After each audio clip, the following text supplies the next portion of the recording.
A central idea of my last video was that Netflix doesn't really market some of their best received stuff. I guess I'll just do what I can. Here are some more recommendations for new releases that you have to dig for. Good news! When Hijackers seize a Japanese flight and demand to fly to Pyongyang, a mysterious mastermind hatches a zany scheme to reroute the plane to Seoul. This is my second favorite 2025 release, period. I'm a sucker for flashy, expressive editing, and Good News has plenty of that. There are some awesome match cuts and some methods of limiting time and space to condense events and relate them. One of the film's main ideas is how flexible the truth is and how quickly roles can be changed along with new information. And a way it explores these ideas is with some non-literal sequences, some stylized visions of reality, which sometimes serve to highlight how new information can change perception and sometimes serves to comically underpin the reality of a situation. It's funny, it's slick, it pokes plenty of fun at bureaucracy and the country of South Korea itself, and I had a blast. Homebound. Two childhood friends from a small North Indian village chase a police job that promises them the dignity they've long been denied. While this movie is perhaps underwhelming to me technically, it does spin an enchanting story. I am most impressed in its depiction of friendship, and specifically a friendship in name only versus a true friendship. And it's also interesting to get some insight into the caste system in modern India. I am of course very far from India. I have no real connection to the country, so it's interesting to get a look at part of the world with a different, yet also sadly familiar in some ways, sort of socio-cultural system. And the other most impressive quality to me is that while the story feels somewhat familiar, I also didn't know at any point really where it was going to go next. And I think pulling that off in a fairly grounded type of movie is an achievement. Grenfell Uncovered. Survivors, witnesses, and experts tell the story of the tragic fire that engulfed a residential tower block in London and the investigation that ensued. This was a tragedy in London that I was not familiar with and fairly recent too, but it certainly has the classic fingerprints of corporate greed all over it.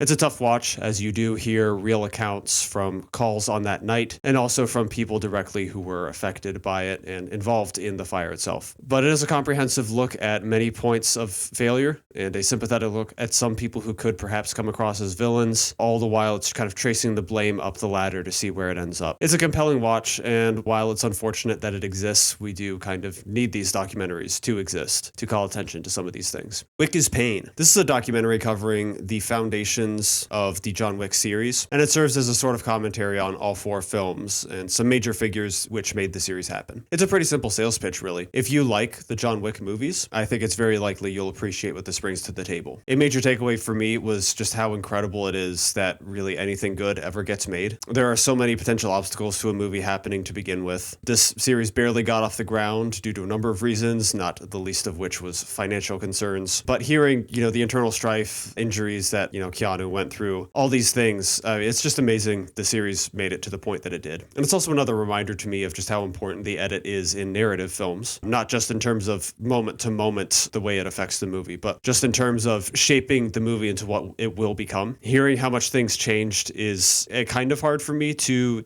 comprehend as someone who has never done any level of editing near a feature film, but it is undeniably true, having heard not just from this movie, but even accounts from like Walter Murch in the process of cutting the conversation down from like 4 hours to 2. It's just amazing, the transformation and the way that you find a film in the edit, as they say. So if you want to learn more about the Wick movies, this will have what you're looking for. And then we've got The Son of a Thousand Men. In a small village, a lonely fisherman yearning for his son is drawn to an ethereal light that links him to others in their long-buried secrets. In the US, at least, the Brazilian film getting attention this year is The Secret Agent. I've not seen it yet, probably it's deserved, but there is another Brazilian film in the meantime, which is currently accessible and certainly worthy of your attention, and it's this one. I think there's quite a bit to praise in the film. There are some wonderful performances. I was impressed by each one of the leads, really, including the child performance. I think they all have great strengths. It's uncomfortable, and not in a gross sort of way, more personal, a sense of sad discomfort, and it absolutely nails that tone that it's going for. I like the look of the film, and there are some really wonderful individual visual moments. I think its ideas are compelling and delivered so tenderly and earnestly. It has a great sense of emotion that arises from that discomfort and from the bits of brightness within it. So these qualities make it one of the more distinctive watches of the year for me, and I think it's well worth checking out. And then just a couple more I will mention very briefly that are not from this year, but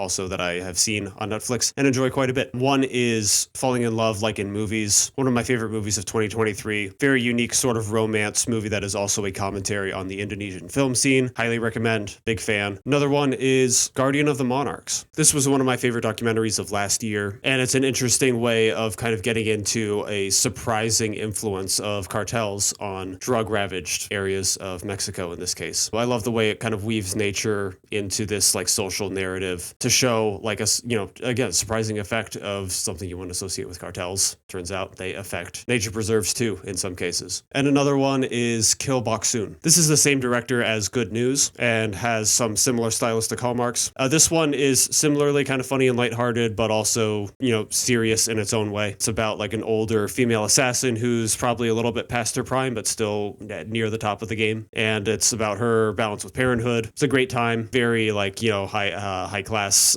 fun, rich vibes, but also some good assassinations. And I think a number of the fight scenes have some good tricks to them that make them very engaging.